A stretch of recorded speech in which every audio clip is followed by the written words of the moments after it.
दोस्तों, एक हसीना, दो दीवाने, वो भी उम्र में डबल। एक से फिल्मी भाई का भी रिश्ता। लेकिन फिर शुरू हो गया लव ट्रायंगल। चौंक गए ना? लेकिन बॉलीवुड में ऐसे स्कैंडल से इतिहास भरा पड़ा है। एक दौर में राज कपूर और देव आनंद एक ऐसी लड़की के प्यार के लिए compete कर रहे थे जिसकी उम्र उन दोनों से लगभग आधी थी। और एक शाम देव आनंद ने अपने प्यार का इजहार करने का फैसला किया। लेकिन एक किस और एक वाइट सरी की बात सुनकर बस दिल टूट गया। उन्हें लगा कि उन्होंने अपना प्यार और अपनी स्टार डिस्कवरी दोनों खो दी। सुनिए कहानी बॉलीवुड के दो सुपरस्टार्स और अपने जमाने की मशहूर और सबसे ग्लैमरस एक्ट्रेस की। इजहार मोहब्बत से पहले ही टूटा दिल। बात है 1970 के दशक की। देव आनंद उस वक्त 47 साल के थे और हिंदी सिनेमा के लीजेंड। वो अपनी फिल्म हरे रामा हरे कृष्णा 1971 के लिए एक नया चेहरा तलाश रहे थे।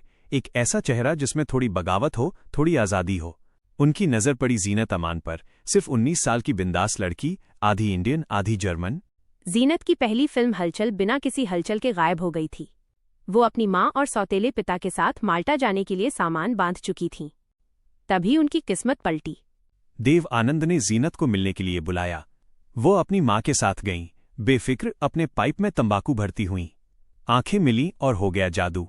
देव साहब उनकी बेफिक्र अदा पर ऐसे फिदा हुए कि उन्होंने अपनी आत्मकथा में लिख दिया, मुझे तुरंत पता चल गया कि वो मेरी जैनिस है। जैनिस मतलब वो किरदार जो फिल्म में देव आनंद की बहन बनी थी, जो हिप्पी बनकर नेपाल भागती है। जीनत इंडिया में रह गईं और देव साहब का दिल जीनत में अटक गया। और इस कहानी में आ गए राज कपूर। दोस्तों, आप सुन रहे हैं बॉलीवुड ट्रेजेडीज। चैनल को लाइक, शेयर और सब्सक्राइब करिए ताकि आप सुनते रहें ऐसी और कहानियां। उन दिनों फिल्म को पूरा होने में काफी समय लगता था, यहां तक कि 2 या 3 साल भी।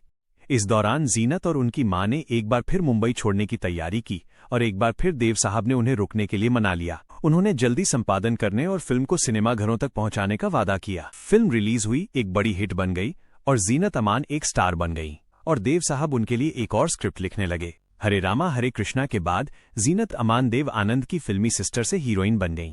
और यहीं से देव आनंद के दिल में एक और रिश्ता जन्म लेने लगा। देव साहब के लिए जीनत महज एक को स्टार नहीं रही। एक के बाद देव आनंद उनके साथ फिल्में बनाते गए। उन्होंने जीनत को लेकर हीरा पन्ना 1973, इश्क इश्क इश्क 1974 और वारंट 1975 जैसी फिल्में बनाईं। अखबारों में अफेयर की खबरें छपने लगी। देव साहब मुस्कुराते, मन ही मन सोचते, काश ये अफवाहें सच हों तो क्या बात हो। उनकी ऑन स्क्रीन जोड़ी ने सुर्खियां बटोरी और पर्दे के पीछे देव आनंद का एक तरफा प्यार परवान चढ़ता गया। देव आनंद ने किताब में लिखा, अचानक मुझे लगा कि मैं जीनत से पागलों की तरह प्यार करने लगा हूं। अखबारों की अफवाहें मुझे खुश करती थीं, लगा वो भी वैसा ही महसूस करती हैं। मगर इसी बीच जीनत के करियर को एक और बड़ी उड़ान मिलनी थी जो देव आनंद के दिल पर भारी पड़ी। और जैसा कि हम जानते हैं, इसी कहानी में आ गए राज कपूर। 1976 की एक ठंडी शाम, आरके स्टूडियो, धुआंधार बारिश, बाहर बिजली कड़क रही थी। अंदर राज कपूर अकेले बैठे थे, लेकिन राज साहब का दिल चीख रहा था। राज कपूर उस वक्त अपनी सबसे महत्वाकांक्षी फिल्म प्लान कर रहे थे, सत्यम शिवम सुंदरम। कहानी थी एक लड़की की, रूपा, जिसका चेहरा आधा जला हुआ है, लेकिन आवाज इतनी सुरीली कि गांव वाले उसे देवी मानते हैं। राज साहब को हीरोइन के लिए 2 चीजें चाहिए थीं। एक मासूम चेहरा जो गांव की सीधी सादी औरत का हो, जो सुरीली आवाज में भजन गाती है। उन्हें ऐसा चेहरा चाहिए था जिसमें सादगी हो, भक्ति हो, जिसे देखकर लोग देवी कहें। और दूसरी तरफ रूपा का किरदार आग और पानी का मिश्रण था। उन्हें ऐसी हीरोइन चाहिए थी जिसकी बॉडी में आग हो, जो पर्दे पर बोल्डनेस दिखा सके। देव आनंद के साथ हिट फिल्में देने के बावजूद जीनत अमान को लगा कि उनका मॉडर्न इमेज, मिनी स्कर्ट और बूट्स वाली छवि राज कपूर की सत्यम शिवम सुंदरम की रूपा बनने की राह में एक रुकावट है। लिहाजा जीनत ने तय किया कि वो इस मामले को अपने हाथों में लेंगी। उन्होंने याद किया कि वो अक्सर राज कपूर को आरके स्टूडियो के मैदान में बने एक कॉटेज में देखती थीं, जहां वो मीटिंग और इवेंट्स आयोजित करते थे। राज कपूर को प्रभावित करने की ठान कर जीनत ने अपनी वैनिटी वैन में रूपा के रूप में खुद को बदलने में अतिरिक्त समय बिताया।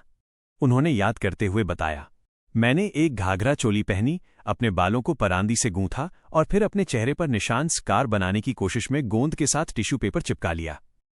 जब जीनत इस रूप में राज कपूर के सामने पहुंची तो वो भौंचक के रह गए। जीनत का ये डेडिकेशन और रूपा के लिए उनका जुनून देखकर राज कपूर ने तुरंत उन्हें गले लगा लिया और कहा कि उन्हें उनकी रूपा मिल गई है। अब देव आनंद और जीनत अमान के लिए उनके जलते हुए प्यार की तरफ लौटते हैं। देव आनंद ने अपनी किताब में लिखा, अचानक एक दिन मुझे लगा कि मैं जीनत से पागलों की तरह प्यार करने लगा हूँ और उसे ये बताना चाहता था। एक बहुत ही खास रोमांस के लिए बनी एक्सक्लूसिव जगह पर एक ईमानदार इकरार करने के लिए मैंने शहर की सबसे ऊंची जगह ताज के रॉन्डेवू को चुना, जहां हम पहले एक बार साथ डिनर कर चुके थे। खुशी ज्यादा देर नहीं टिकी, टूट गया देव आनंद का दिल। उन्हें उस शाम से पहले ही एक गहरा सदमा लगा। डिनर से ठीक पहले एक पार्टी थी। जीनत राज को देखते ही वह कमरे के उस पार पहुंची, उन्हें मुस्कुराकर गर्मजोशी से बधाई देने। लेकिन देव ने देखा उनके चेहरे पर मोहित नजरों का साया और भीतर की बेचैनी। जब राज ने जीनत को एक लंबे उत्साही आलिंगन में ले लिया जो कुछ ज्यादा ही देर तक चला, मुझे वो गले लगाना थोड़ा अजीब, कुछ ज्यादा ही अपनापन लिए लगा। और जिस अंदाज में जीनत ने जवाब दिया वो सिर्फ औपचारिक नहीं था। देव ने याद किया उस पल उनकी जलन मानो भीतर एक जलती चिंगारी बन गई। और बुरा तो अभी बाकी था। हल्के नशे में मस्त राज ने मुस्कुराते हुए कहा, तुमने वादा तोड़ दिया। कहा था कि हमेशा मेरे सामने सिर्फ सफेद साड़ी में दिखोगी। देव के दिल में ये खंजर की तरह उतरा। उस पल उनके लिए जीनत अब वही नहीं रही। मेरा दिल जैसे बिखर गया। मैं चुपचाप वहां से निकल आया, देव ने कहा। उन्हें एक पुरानी घटना भी खाए जा रही थी। इश्क इश्क इश्क के प्रीमियर पर जब राज कपूर ने जीनत को बधाई देते हुए कैमरों के सामने उनके गाल पर चुंबन दे दिया था। मुझे जलन होती थी क्योंकि वे उस पर ध्यान दे रहे थे जिसे मैं अपनी खोज, अपनी नायिका, अपनी धरोहर मानता था। देव ने बेबाकी से स्वीकार किया। सत्यम शिवम सुंदरम की रिलीज ने इस दरार को और गहरा कर दिया। फिल्म अपने कामुक दृश्यों और जीनत के शरीर पर कैमरे की नजर के कारण विवादों में थी। देव, जो पहले से ही टूट चुके थे, सार्वजनिक तौर पर बोले, यह एक गंदी फिल्म है। क्या तुमने देखा नहीं कैमरा कैसे सिर्फ जीनत के शरीर पर ठहर जाता है? गंदा। राज कपूर ने हंसी में बात को उड़ा दिया, लेकिन दोनों के बीच जलती हुई आग भीतर ही भीतर सुलगती रही। देव आनंद के प्यार का इजहार राज कपूर की एक नजदीकी और एक गलतफहमी के कारण हमेशा के लिए अनकहा रह गया। जीनत अमान ने देव आनंद की आत्मकथा प्रकाशित होने के बाद दशकों तक चुप्पी तोड़ी और उनके सभी दावों को एक बड़ी गलतफहमी बताया। उनके लिए देव आनंद हमेशा एक सम्मानित मेंटर, गुरु और स्टार मेकर थे, जिनसे वो आध्यात्मिक रूप से प्यार करती थीं। राज कपूर के साथ संबंध पर उन्होंने साफ किया कि राज कपूर के साथ उनका रिश्ता पूरी तरह से पेशेवर प्रोफेशनल था। जीनत ने कहा कि देव साहब ने अफवाहों पर भरोसा कर लिया और एक प्रोफेशनल रिश्ते को प्यार का नाम दे दिया। तो दोस्तों, ये थी हिंदी सिनेमा के इतिहास की सबसे दर्द भरी अनकही प्रेम कहानी। ये कहानी हमें सिखाती है कि पर्दे पर जो सुपरस्टार रोमांस के शहंशाह होते हैं, असल जिंदगी में एक गलतफहमी उनका दिल भी तोड़ सकती है। अगर आपको ये अनसुनी प्रेम कहानी पसंद आई है तो 1. इस वीडियो को लाइक करें और हमें बताएं कि आपको देव आनंद का दर्द या जीनत का बेबाक जवाब दोनों में से क्या ज्यादा छू गया। 2. चैनल को सब्सक्राइब करें और घंटी दबाएं ताकि बॉलीवुड के ऐसे और अनसुने किस्से आपसे कभी मिस न हो। 3. कमेंट में अपनी राय दें, आपको क्या लगता है, देव आनंद की गलतफहमी सही थी या जीनत का इनकार? अपने विचार जरूर शेयर करें। अगला वीडियो जल्द आ रहा है।